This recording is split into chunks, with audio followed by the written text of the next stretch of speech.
Berdiri. Selamat pagi, Pak. Oke. Selamat pagi, apa kabar kalian hari ini? Baik. Oke, baik. Sebelum kita mulai di pembelajarannya kita, satu orang pimpin kita dalam doa.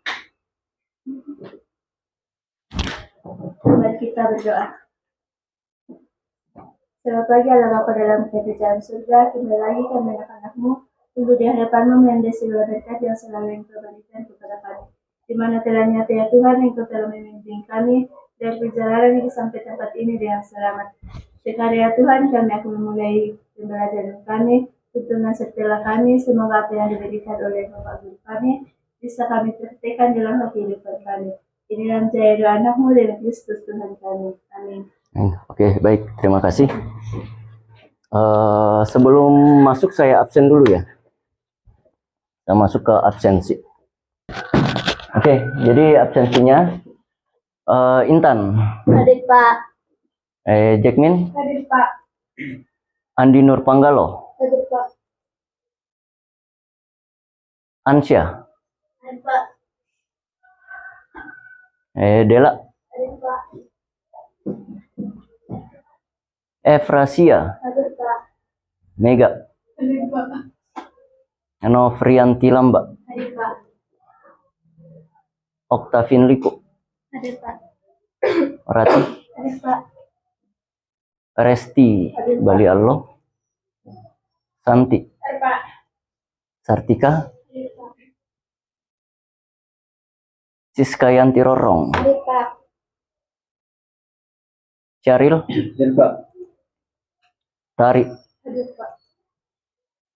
Philadelphia. Hadir Pak. Wansih. Hadir Pak. Oke. Yaitu adalah coding dan kecerdasan apa? Artifisial. Baik, jadi tujuan daripada pembelajaran coding ini yaitu adalah siswa dapat menjelaskan pengertian, manfaat, dan peran coding serta kecerdasan artifisial dalam kehidupan dan di dunia industri. Kemudian mengembangkan kemampuan berpikir logis dan kritis, kemudian menguasai dasar-dasar pemrograman, menerapkan konsep kecerdasan artifisial, meningkatkan kreativitas dan inovasi. Nah, sekarang kita masuk dalam berpikir komputasional. Nah, berpikir komputasional atau berpikir komputasional yaitu adalah suatu kemampuan atau pendekatan dalam memecahkan masalah yang terinspirasi oleh konsep dan teknik yang digunakan dalam sebuah ilmu komputer. Jadi ini melibatkan cara berpikir sistematis dan memecahkan masalah dengan menggunakan prinsip-prinsip dasar dari ilmu komputer. Baik. Nah, jadi di sini nanti saya akan ajak kamu bagaimana caranya memecahkan sebuah masalah dengan cara yaitu berpikir komputasional. Oke. Nah, jadi ada beberapa pendekatan berpikir komputasional yang meliputi beberapa elemen. Yang pertama yaitu pemecahan masalah. Di mana pemecahan masalah itu yaitu adalah kemampuan untuk mengidentifikasi dan merumuskan sebuah masalah serta merancang strategi untuk mengatasinya. Nah, kemudian pengorganisasian data yaitu adalah kemampuan untuk mengorganisir dan memanipulasi data dengan cara yang efisien dan efektif. Kemudian yang berikut yaitu adalah algoritma. Jadi algoritma itu adalah kemampuan untuk merancang, mengimplementasikan algoritma, yaitu serangkaian langkah-langkah terstruktur untuk menyelesaikan sebuah masalah atau tugas tertentu. Nah, jadi algoritma ini yaitu adalah langkah-langkah yang kita tempuh untuk menyelesaikan sebuah masalah. Yang keempat yaitu representasi informasi. yaitu kemampuan untuk mewakili informasi dalam format yang dapat dipahami dan diolah oleh komputer.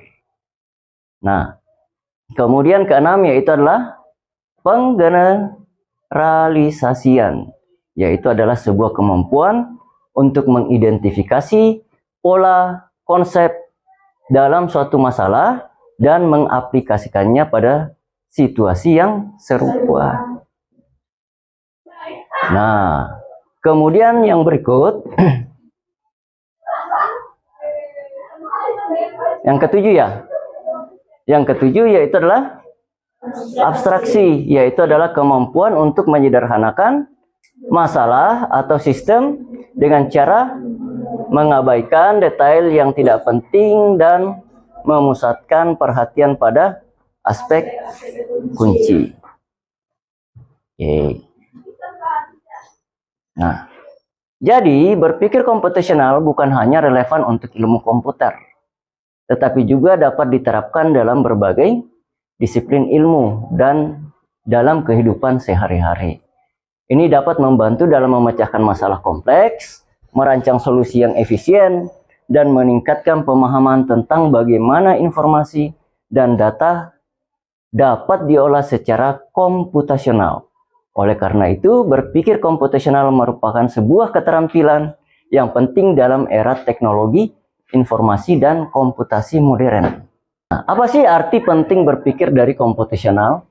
Nah, ada beberapa alasan mengapa berpikir komputasional dianggap penting. Yang pertama yaitu adalah pemecahan masalah efisien.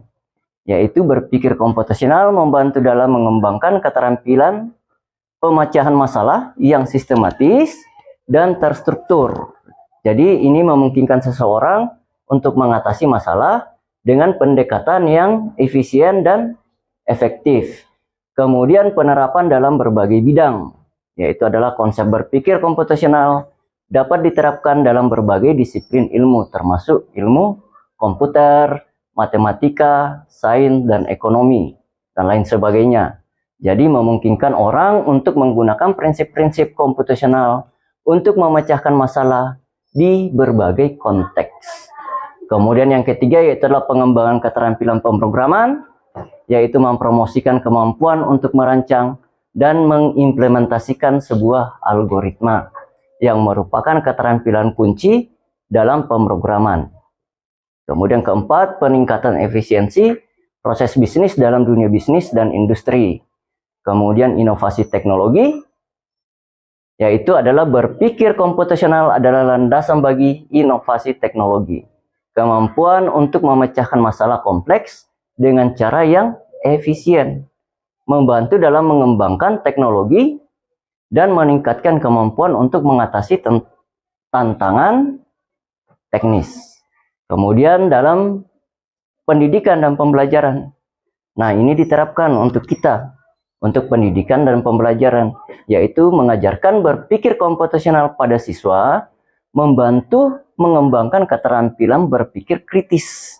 Jadi nanti kamu memecahkan masalah memakai yaitu adalah berpikir komputasional.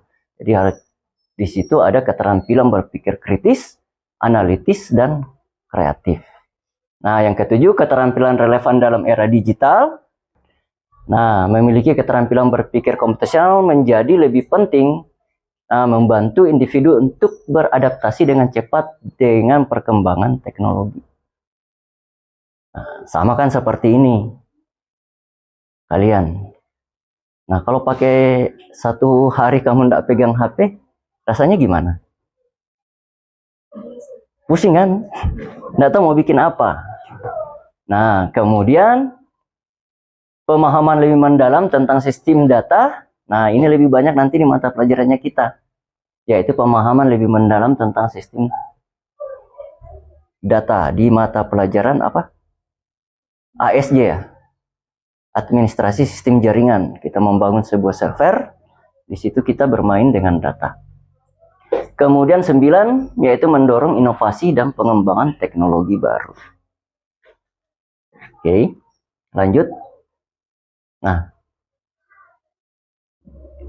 Nah, Manfaat berpikir komputasional. Jadi ada 5 penting dari berpikir komputasional, yaitu memecahkan masalah yang sistematis, kemudian peningkatan keterampilan pemrograman, optimasi penggunaan sumber daya, pemahaman yang lebih mendalam tentang data dan sistem, kemudian peningkatan kemampuan analitis dan logika. Jadi pemecahan masalah yang sistematis yaitu berpikir komputasional membantu menghadapi masalah dengan cara yang terstruktur dan sistematis. Kemudian peningkatan keterampilan pemrograman yaitu mempelajari cara berpikir komputasional, membantu dalam pengembangan keterampilan pemrograman, termasuk kemampuan merancang algoritma. Kemudian optimasi penggunaan sumber daya yaitu adalah berpikir komputasional, memungkinkan pengguna sumber daya seperti memori dan waktu komputasi dengan cara yang lebih efisien, meningkatkan kinerja program. Nah, pemahaman yang lebih mendalam tentang data dan sistem, yaitu memungkinkan untuk memahami bagaimana data diorganisir dan bagaimana sistem bekerja. Memungkinkan untuk mengoptimalkan proses dan solusi. Kemudian peningkatan kemampuan analitis dan logika, yaitu berpikir komputasional melatih kemampuan menganalisis data dan berpikir secara logis. Membantu dalam membuat keputusan berdasarkan data dan fakta. Nah, oke. Di sini ada 4 pilar berpikir komputasional. Nah, yang pertama yaitu apa? Dekomposisi, yaitu memecahkan masalah besar menjadi bagian-bagian kecil yang lebih mudah dipahami. Kemudian pengenalan pola, yaitu adalah mencari pola atau kesamaan dalam data atau masalah. Kemudian abstraksi, yaitu adalah mengambil informasi penting saja dan mengabaikan yang tidak relevan. Nah, misalnya dari banyaknya data siswa cukup fokus pada nama dan kehadiran saja untuk rekap absensi. Rupa contohnya tadi aplikasi absensi. Nah, jadi nanti di rekapnya itu cuma fokus sama yang yang tidak hadir. Nah, kemudian algoritma yaitu adalah menyusun langkah-langkah logis secara berurutan untuk menyelesaikan masalah. Nah, contohnya misalnya langkah-langkah membuat akun email. Apa dulu yang kita kerjakan? Nah, kita buka dulu browser, kemudian buka Gmail, kemudian kita klik daftar, isi data, baru selesai. Nah, itu adalah berupa langkah-langkah dalam menyusun langkah-langkah logis secara berurutan dan menyelesaikan sebuah masalah. Oke, baik. Sekarang kita buat sebuah diskusi. Sebuah diskusi yang kita mau buat. Silahkan berbagi kelompok. Satu kelompok berapa? 3 orang. Nah, silahkan buat kelompok. Silahkan.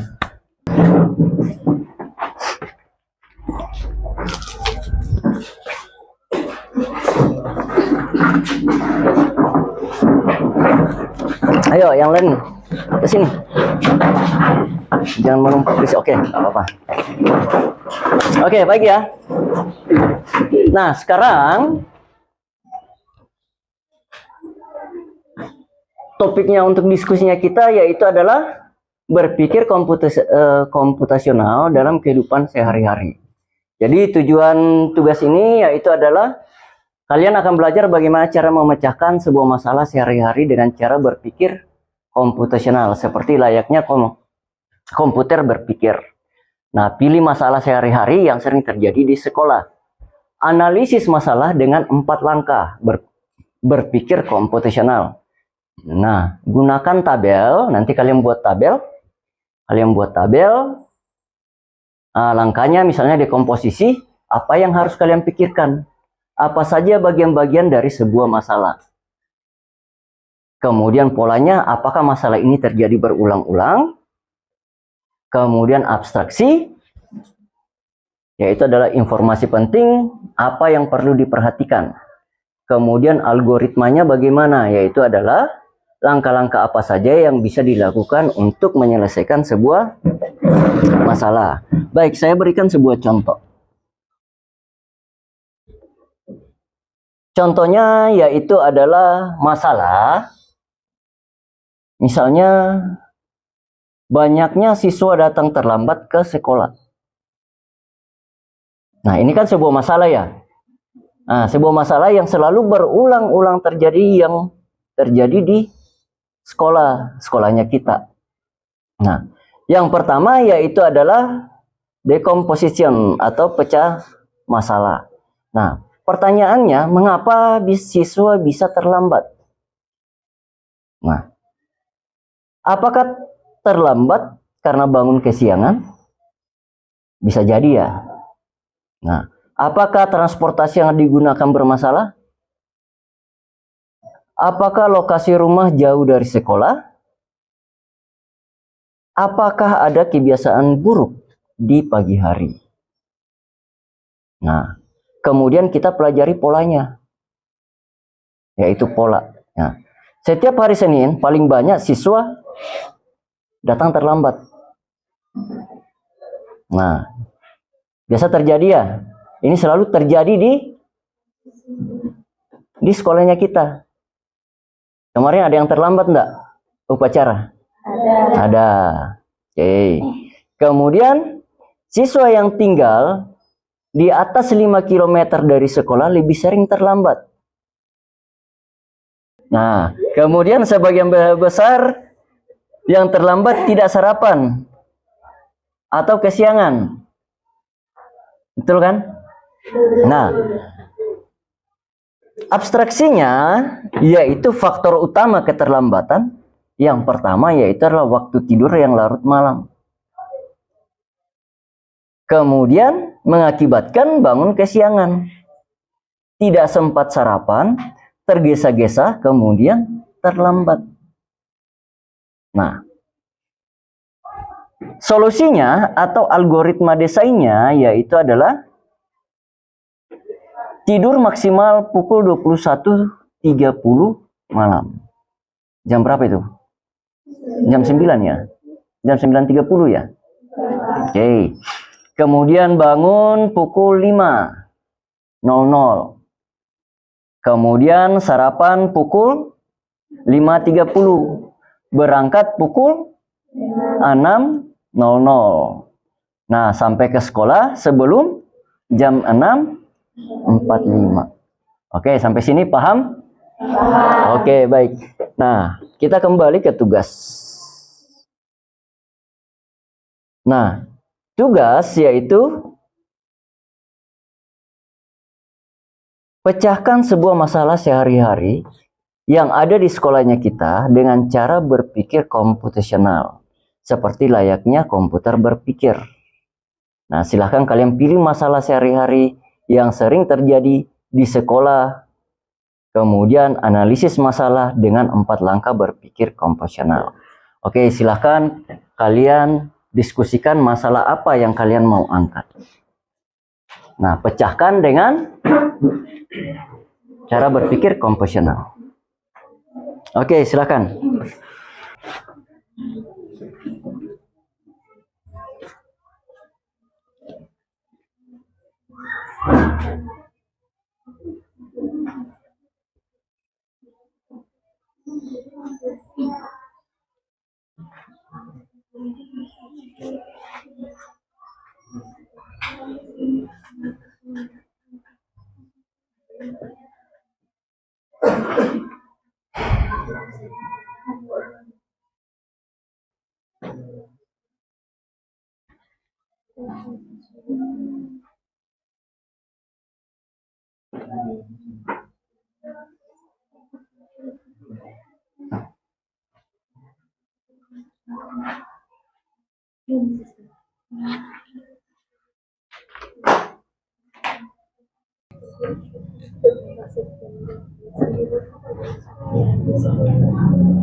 Enggak ya?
Oke, sudah selesai? Oke.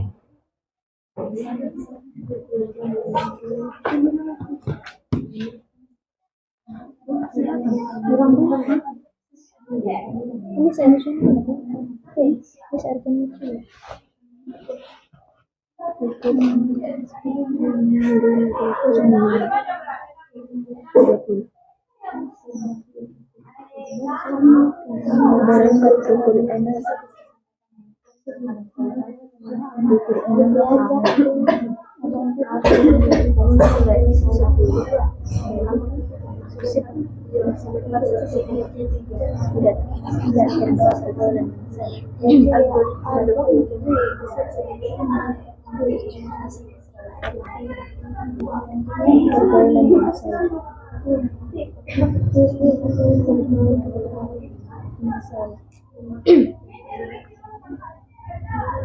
nongkrong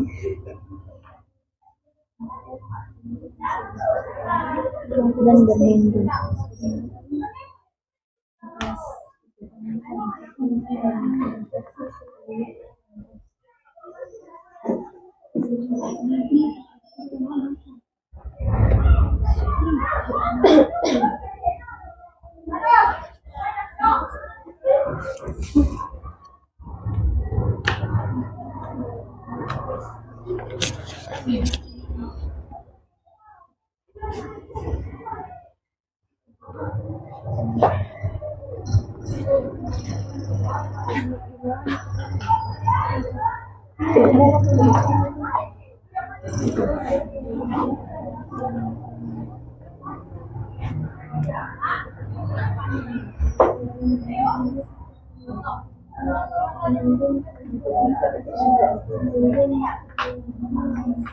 Oke, sudah? Sudah. Oke, baik. Kita mulai presentasi ya. Oke, kelompok 1 siapa? Kelompok 1. Sudah, selesai.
Oke, silakan. Kelompok 1. Sini.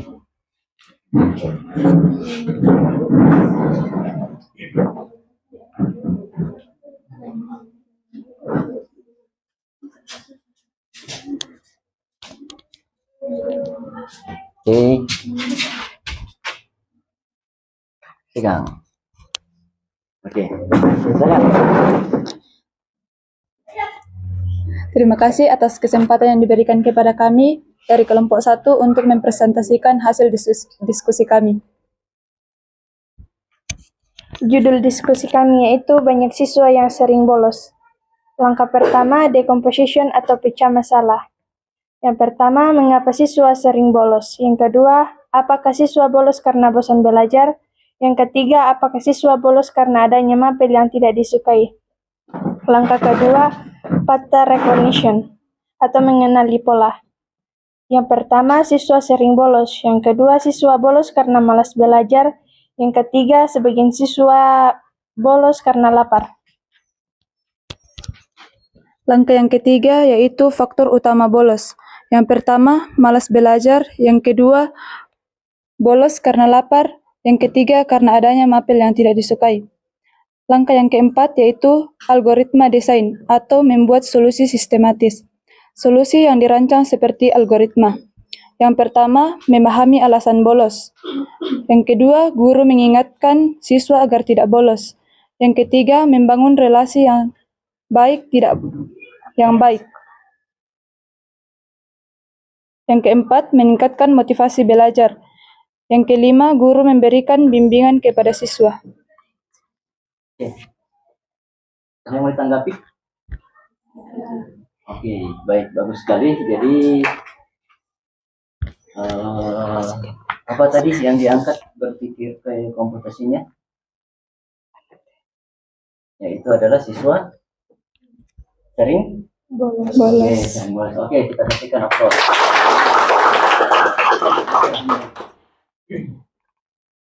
Sekian hasil diskusi kami. Atas kesempatan yang diucapkan terima kasih. Oke, baik. Oke ya. Oke, kelompok berikut.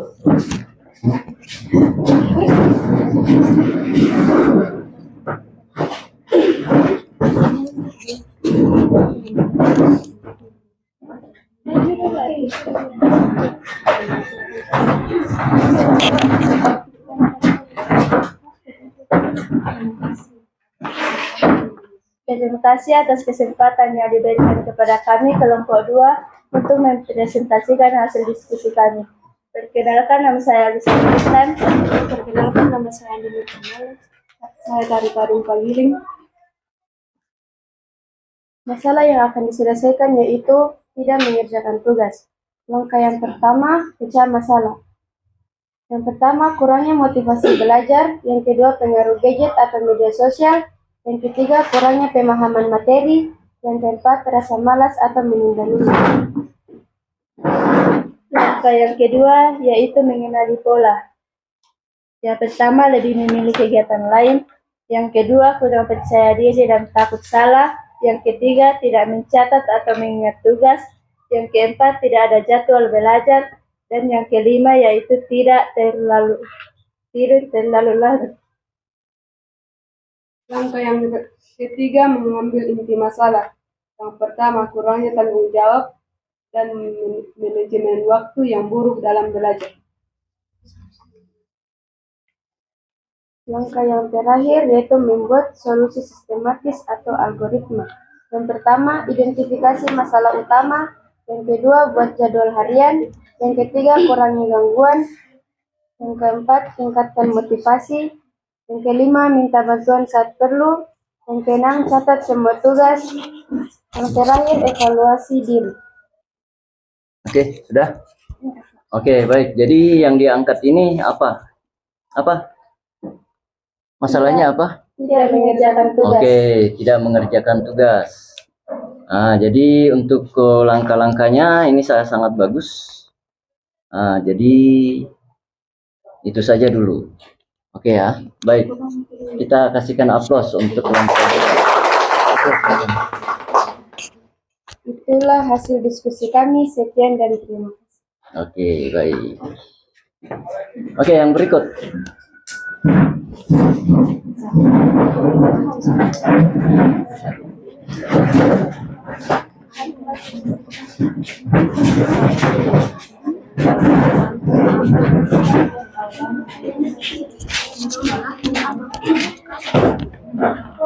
Terima kasih atas kesempatan yang diberikan kepada kami, kelompok 3, untuk mempresentasikan hasil diskusi kami. Perkenalkan, nama saya Esra Syarik Nadus. Saya Biladeta dan saya Nafrian Tilamba. Judul diskusi kami, banyak siswa tidak fokus saat belajar. Langkah pertama, pecah masalah. Mengapa siswa tidak fokus saat belajar? Yang kedua, apakah siswa mengantuk saat pembelajaran berlangsung? Yang ketiga, apakah siswa bermain gadget saat belajar? Yang keempat, apakah siswa bosan dengan metode pembelajaran? Yang kelima, apakah ada masalah-masalah pribadi atau emosional yang mengganggu konsentrasi? Langkah yang kedua, mengenali pola. Pertama, siswa cenderung tidak fokus saat jam pelajaran terakhir. Yang kedua, saat mata pelajaran tertentu, siswa lebih sering kehilangan fokus. Langkah ketiga, abstraksi. Yang pertama, siswa mengalami kesulitan mempertahankan konsentrasi selama proses belajar yang berdampak pada pemahaman materi dan hasil belajar. Langkah keempat, algoritma. Yang pertama, menyediakan waktu istirahat singkat di antara pelajaran. Yang kedua, membatasi penggunaan gadget saat jam belajar. Yang ketiga, menciptakan lingkungan belajar yang tenang dan tertib. Yang keempat, guru menggunakan metode pembelajaran interaktif agar materi lebih menarik. Oke, baik. Jadi masalah yang diangkat apa? Banyak siswa tidak fokus. Oke, banyak siswa yang tidak fokus belajar. Oke, saya kira bagus presentasinya. Itulah hasil diskusi kami. Sekian dan terima kasih. Oke, kelompok berikut.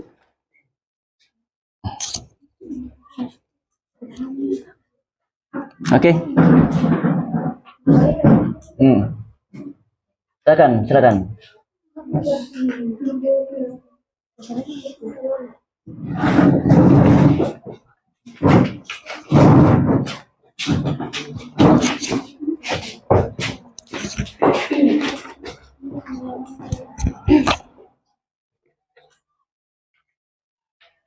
Oke, silakan.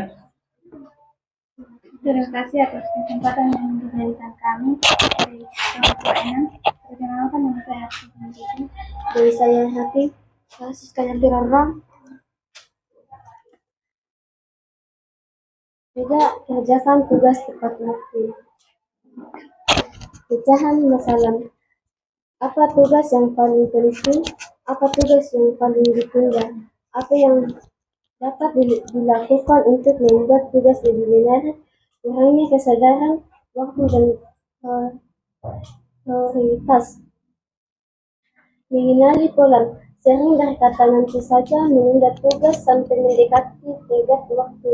Lebih memilih aktivitas lainnya yang tidak mendesak. Tidak tahu kenapa tugas itu lebih penting untuk dikerjakan. Merasa tugas itu membosankan atau tidak berguna. Berhasil. Kerjakan upload berkasa atau tidak selesai. Lebih fokus bermain game daripada mengerjakan tugas. Adanya mengganggu net, terlambat dan menyusul tugas. Yang keempat, algoritma. Yang pertama, lebih fokus mengerjakan tugas, mengumpulkan tugas tepat waktu, dikerjakan dengan baik dan diteliti dengan baik, mengatur waktu untuk mengerjakan tugas. Sekian hasil diskusi kami mengucapkan terima kasih. Oke, baik. Terima kasih. Oke, yang lain? Ayo.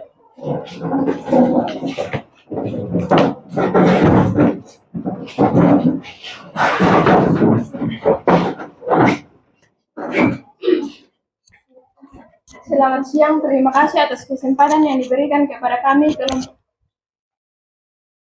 kelompok 5 atas diskusi. Masalah siswa sering tidur di kelas saat pembelajaran berlangsung. Decomposition atau pecah masalah. Mengapa siswa sering tidur di kelas saat pembelajaran berlangsung? Apakah siswa bosan dengan mata pelajaran tersebut? Apakah ada guru yang tidak disukai? Apakah cara guru mengajar membosankan? Yang kedua, mengenali pola. Yang pertama, kurang tidur, materi kurang menarik, atau kelelahan. Yang kedua, siswa tidak fokus saat pembelajaran berlangsung. Yang ketiga, tidak sarapan.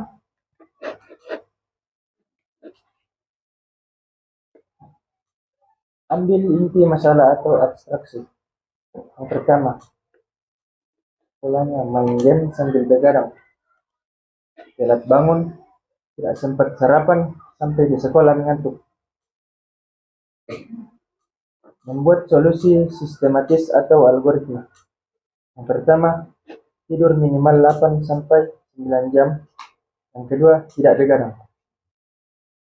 Oke, baik. Kira itu ya. Oke, terima kasih. Oke, yang terakhir.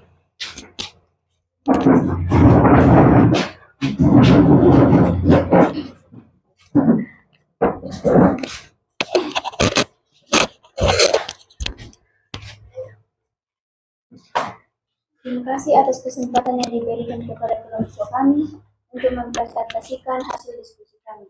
Perkenalkan, nama saya Dela Haulia Parung. Nama saya Mega. Dan saya Nis. Judul diskusi kami, sering alfa. Yang pertama, decomposition atau pecahan masalah. Mengapa siswa sering alfa? Apakah siswa malas sekolah? Apakah lokasi siswa jauh dari sekolah? Apakah siswa tidak memiliki kendaraan? Apakah siswa lambat bangun? Yang kedua, pattern recognition. Mengenali pola. Hanya 2 hari dalam seminggu datang sekolah. Malas bangun pagi, tidak menyukai pelajaran. Yang ketiga, abstraksi atau ambil inti masalah. Faktor utama sering alfa, waktu tidur yang larut malam,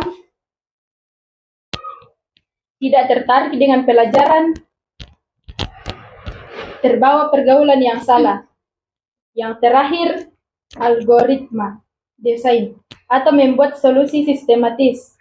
Tidur maksimal jam 21.00, bangun jam 5.00, sarapan jam 5.30, berangkat jam 6:10.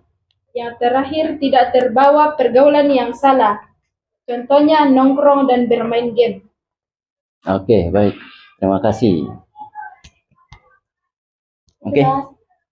Silakan ditutup. Berhasil diskusi kali sekian dan terima kasih. Oke, baik. Oke ya. Sebelum kita tutup pembelajaran kita, saya mau menarik sebuah kesimpulan.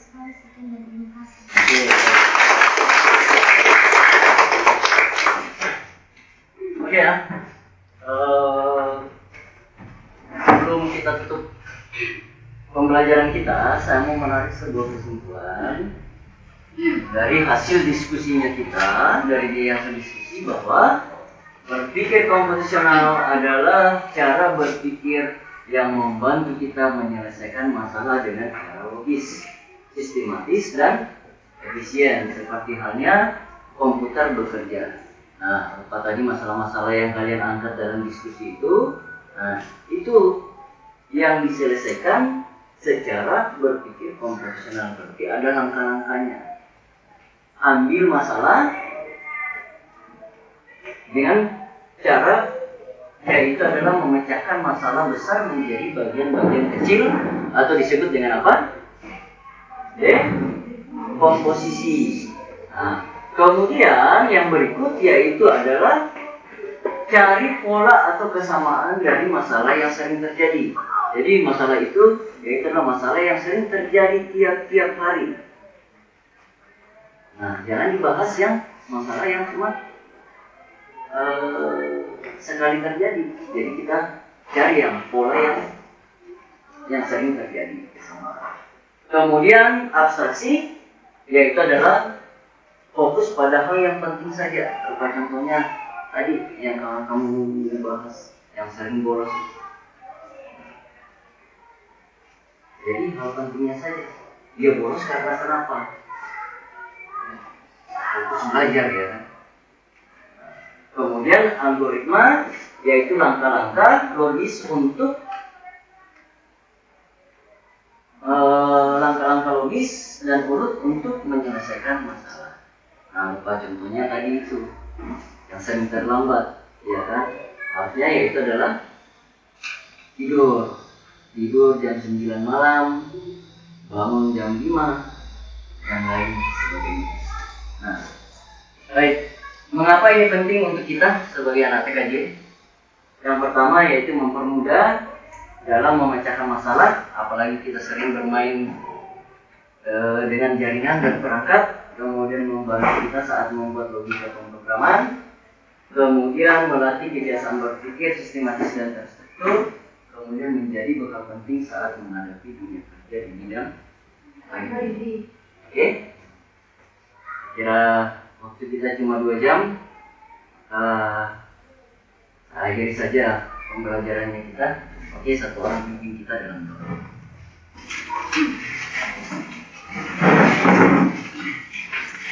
Kita satu dalam doa, kita berdoa. Terima kasih Tuhan atas kenyataan yang selalu dalam setiap kehidupan kami. Di mana ternyata Tuhan Engkau dalam menyertai pekerjaan kami dari awal tertinggal hingga berakhirnya. Ini yang menjadi doa kami dalam nama Yesus Kristus, itulah Tuhan dan Juru Selamat kami yang hidup. Amin. Amin. Oke, baik. Terima kasih. Saudara.